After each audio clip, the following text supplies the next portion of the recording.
Uncontested divorce.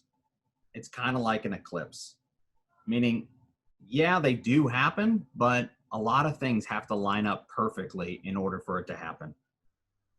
Most people want an uncontested divorce, but the fact is, you're getting divorced. You're probably not on the same page with your spouse. In this video, I'm going to go over what an uncontested divorce is, how you can go about getting there, and actually providing some information to see if you actually do have an uncontested divorce. All right, why do you want to do an uncontested divorce?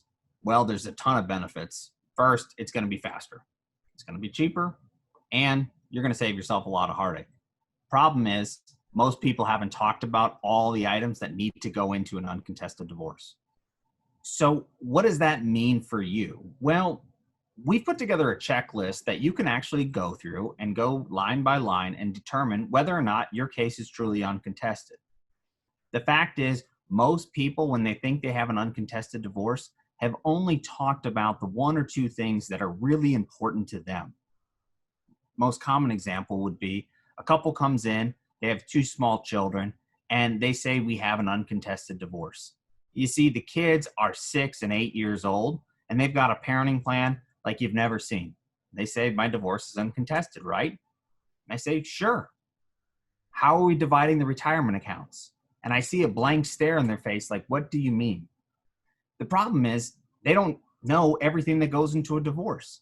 And it's really, really important that you understand every single component that goes into a divorce before you realize whether or not your case is truly contested. Don't get caught up on a word. People focus too much on the word uncontested for whatever reason. But it's really important, rather than focusing on whether it's contested or uncontested, you need to get yourself educated. You need to understand the components of your divorce. There's going to be certain things that have to happen with property. There's going to be certain things that have to happen with your kids. And if you don't know what you're doing, you're going to set yourself up for failure. The bottom line is your case will likely end up uncontested. Now, how you get there? Well, every case is a little bit different. It's important right now to get the information you need so that way you can work towards that ultimate outcome. We've put together a checklist that you can review on your own to determine really what are the issues of your case right now. And if you decide that everything is already uncontested, you can go online right now. There are fill-in-the-blank forms available with the Illinois Supreme Court, and you can actually handle this all on your own. But if you're like most people, all of those boxes aren't going to be uncontested. And if that's the case, give us a call.